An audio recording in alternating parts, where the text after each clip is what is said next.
Bonjour à toutes et à tous.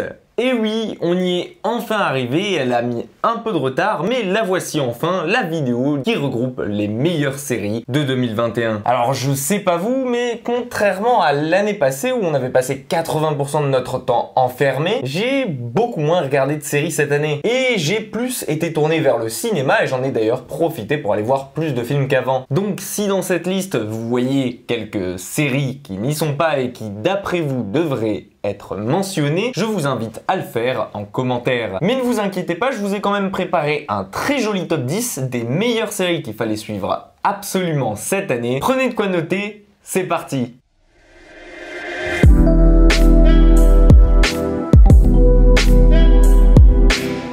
On commence tout de suite en 10e position avec Solar Opposite. Une gentille création signée Justin Roiland, le co-créateur de Rick et Morty, qui nous a offert ici un spin-off, toujours version cartoon pour adultes, sur Disney+ Star. Et il s'agit même de l'un de mes plus gros coups de cœur en termes de séries animées pour adultes de l'année. On y suit deux aliens, Corvo et Terry, après que ces deux crétins se soient crashés sur la Terre et qu'ils tentent tout pour réparer leur vaisseau. Mais malheureusement, ils prennent plutôt et rapidement goût à la vie des humains et ne savent plus vraiment s'ils veulent repartir. Un peu à la manière des zinzins de l'espace, si vous connaissez le dessin animé. En bref, on y retrouve l'humour et la patte graphique de Rick et Morty. Il y a 2 saisons de dispo, c'est très coloré, c'est très fun. Et si vous aimez l'humour noir et décalé, je pense que vous allez adorer. En 9e position, cette fois-ci, on retrouve une création Netflix. Sortie cette fois-ci en début de l'été et que beaucoup d'entre vous vont reconnaître car c'est un peu le coup de cœur fantasy de l'année. Il s'agit bien évidemment de Sweet Tooth. Vous suivez au cours de 8 épisodes qui durent à peu près 40 minutes chacun,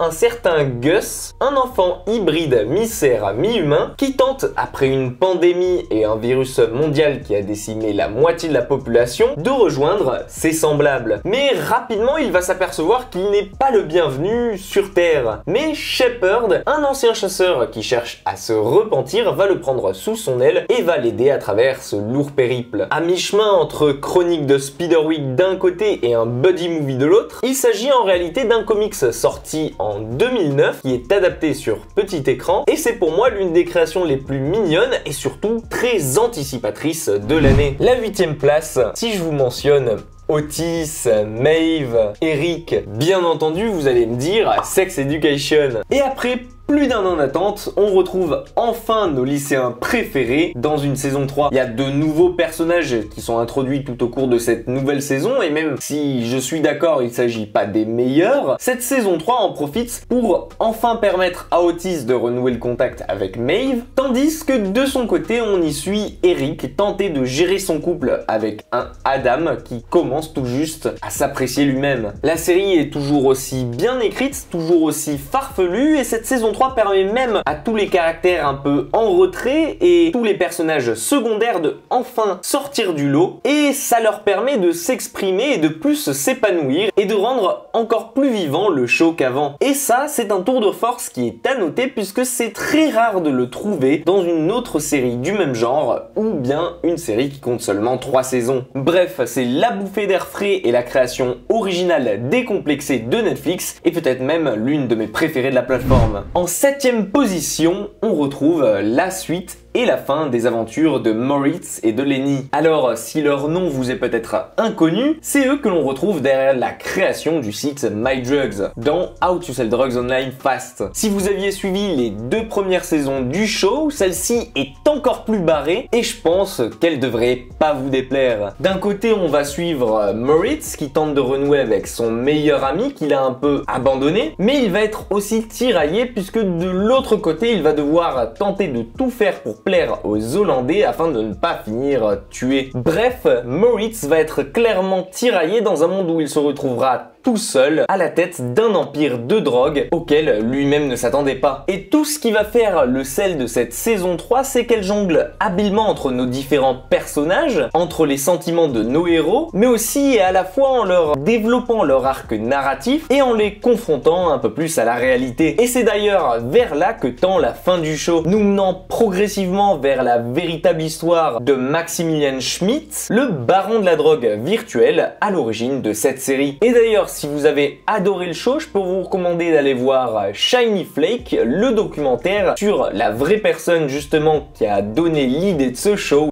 Fascinant. En 6e position, une fois n'est pas coutume, on va retrouver une création française, sur Netflix aussi cette fois-ci. Une création qui mérite largement cette place dans ce top, surtout si on se rend compte à quel point elle a fait parler d'elle dans le monde entier. Et si je vous dis Omar Sy, je pense que vous avez déjà compris qu'il s'agit de Lupin. Dans cette série originale Netflix, qui s'inspire librement des personnages de Maurice Leblanc, on va suivre le personnage d'Hassan, sorte de gentleman cambrioleur des temps modernes.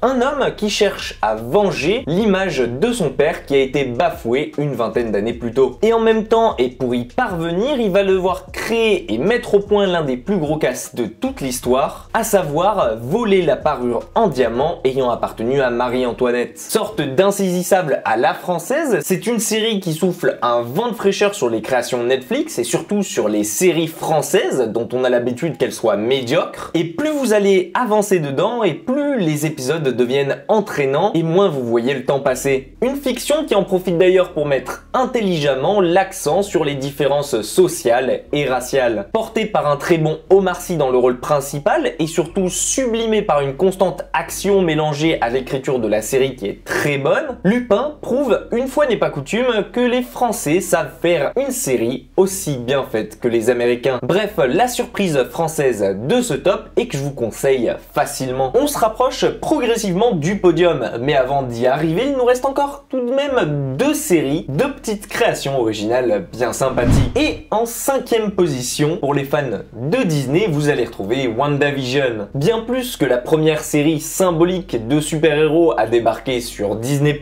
c'en est pas moins, je pense, la meilleure série Marvel que nous ait offerte Disney cette année. Et en effet, aux côtés de Loki, de Winter Soldier, de What If ou même encore de Hawkeye, la lutte a été rude en 2021. Mais difficile de s'y tromper quand on repense à quel point celle-ci était exquisement bien gérée du début à la fin. Pour ceux qui ne l'auraient pas vu, vous y suivez Wanda, alias la sorcière rouge, peu après les événements survenus dans Endgame. Et après qu'elle ait décidé d'emprisonner toute une ville dans une illusion pour continuer de vivre sa vie avec Vision, lui qui était malheureusement mort pendant les événements d'Infinity War. Toute la série est un grand hommage aux sitcoms américaines qui ont fait un peu l'histoire du petit écran chez eux et on pourra s'amuser à y retrouver beaucoup de références qui sont parvenues jusqu'à nous en Europe, comme par exemple The Twilight Zone, Malcolm ou même encore Ma sorcière bien-aimée. C'est une série qui fait très bien le lien et assez facilement avec les films du MCU et qui permet à des personnages moins importants des shows Marvel comme Wanda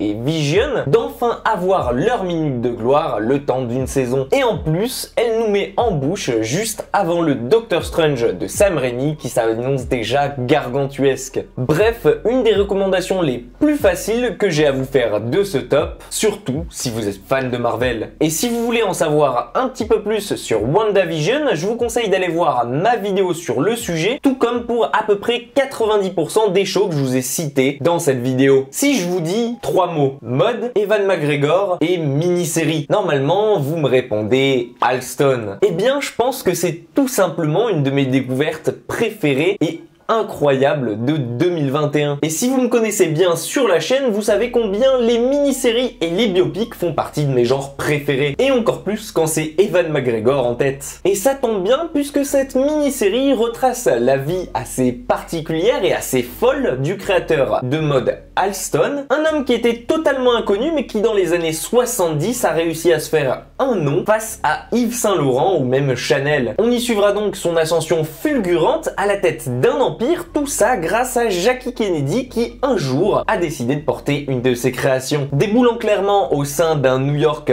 au contexte particulier et surtout dépensier à outrance, la série vogue assez facilement avec des thèmes comme scandale, sexe et drogue, bref le bon cocktail explosif pour faire de cette série une bombe. Elle est assez rapide à regarder, il y a à peine 5 épisodes dessus et je pense que c'est un des meilleurs rôles qu'Ewan McGregor ait eu à jouer. Bref, c'est un must-see que je ne saurais que vous conseiller. Ça y est, on y arrive enfin, voici le top 3 des meilleures séries qu'il ne fallait surtout pas manquer en 2021. Et la 3e place est attribuée très facilement à Midnight Mass. Et si vous reconnaissez son nom, alors vous savez déjà pourquoi. Seule série horreur de ce top, elle est clairement marquée par le génie fulgurant de Mike Flanagan qui a fait encore ici un succès. Succès qui n'était d'ailleurs clairement déjà plus approuvé après des shows comme Hill House, Bly Manor ou même Pas un bruit. Et si vous avez vous aussi regardé Midnight Mass, vous savez à quel point son génie tordu et créatif a encore une fois frappé. Et personnellement, je me demande vraiment ce que ça donnerait s'il devait travailler sur un jeu vidéo dans l'horreur. J'aimerais vraiment voir ça arriver. Dans Midnight Mass, c'est encore une fois son ambiance si particulière et si noire qui va vous absorber. Après avoir été relâché de prison, vous allez suivre Riley, un homme torturé et qui a perdu la foi, revenir sur l'île de Crockett Island, là où il a vécu une bonne partie de son enfance. Et depuis qu'il l'a quitté, les choses semblent n'avoir guère changé. Ce sont toujours les mêmes habitants qui y vivent et l'ambiance est toujours aussi particulièrement pesante. Mais un jour, la paroisse bien tranquille de leur île va être chamboulée avec l'arrivée d'un nouveau prêtre qui coïncide comme par hasard avec plusieurs phénomènes étranges qui surviennent. Vous le comprendrez donc rapidement, Midnight Mass dérange et elle ne le fait pas à moitié. Que vous soyez simplement croyant, athée ou bien que vous adoriez juste les genres horreur et biblique, cette série en est l'alliage parfait et arrive quasiment à surpasser tous les films dans le même genre, au point même de se classer aux côtés de Shining, Hérédité ou bien encore Conjuring premier du nom. Bref, une tuerie à côté duquel il ne faut pas passer si vous êtes un fan d'horreur. En deuxième position, on retrouve Le Serpent. On connaissait déjà l'attrait bien particulier de Netflix pour les tueurs en série, et bien voici qu'il chamboule encore tout dans mon programme pour se frayer une place en deuxième position. On y suit Tahar Rahim, alias Charles Sobrage, un tueur en série français qui a sévi dans les années 70. Son malin plaisir à lui, c'était de s'occuper des touristes et principalement des hippies qui venaient à Bangkok pour la première fois pour se dépayser mais aussi profiter de la drogue, et donc des gens qui ne faisaient guère attention aux autres et qui ne se méfiaient tout bonnement pas. Bref, des cibles faciles auxquelles en plus les gouvernements n'accordaient en général pas d'attention à cette époque-là et dont il était facile de duper la surveillance. Frisson et ambiance noire sont donc ici garantis et l'attention qu'elle vous promet est aussi intense, si ce n'est plus puissante que la plus puissante des drogues de Bangkok. En bref, Tahar Rahim est juste magistral dedans et c'est la révélation masculine de l'année. À voir juste absolument. Et donc, si vous arrivez bien entendu jusqu'ici, je ne l'ai toujours pas mentionné, mais je pense que vous savez déjà quelle est ma meilleure série de l'année 2021. Je n'aurais même peut-être même pas besoin de la mentionner ou d'en parler, tellement elle a été nationalement et même mondialement connue, et je pense d'ailleurs pas trop me mouiller en affirmant que vous l'avez peut-être vous aussi regardé. Je parle bien évidemment de Squid Game. Véritable phénomène mondial, que dis-je, simplement raz-de-marée humain qui s'est jeté sur la série et en a fait en moins de 15 jours la série la plus regardée mondialement, dépassant alors toutes les créations que Netflix avait pu faire ces dernières années. Et pour moi, c'est clairement normal qu'elle soit en première position. Et je dis pas ça juste parce que tout le monde en parle, ou parce qu'elle a clairement impacté notre quotidien, ni même parce que c'est devenu une sorte de porte d'entrée vers les créations étrangères pour beaucoup de monde, et surtout vers l'univers coréen. Mais je dis ça parce que si je l'ai mis en première position,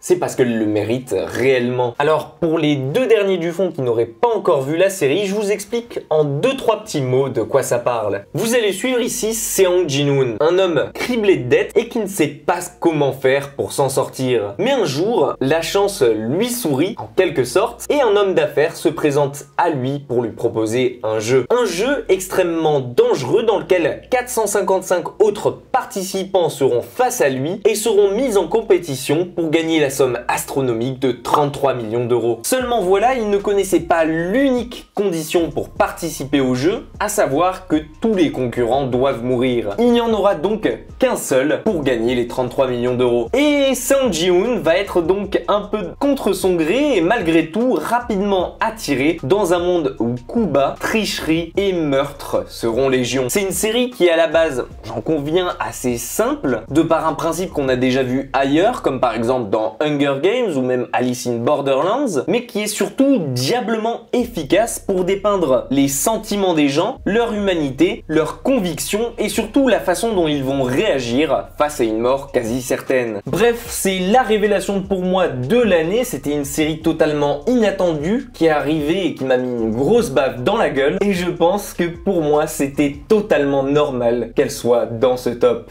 Et vous, quelles sont vos séries préférées de l'année 2021? S'il y en a une ou même plusieurs que je n'ai pas citées et qui méritaient toute mon attention, n'hésitez pas à le faire en commentaire, que je puisse moi-même y aller jeter un œil. Merci à toutes et à tous d'avoir regardé la vidéo, prenez soin de vous et quant à moi je vous dis à très vite pour les meilleurs films de 2021.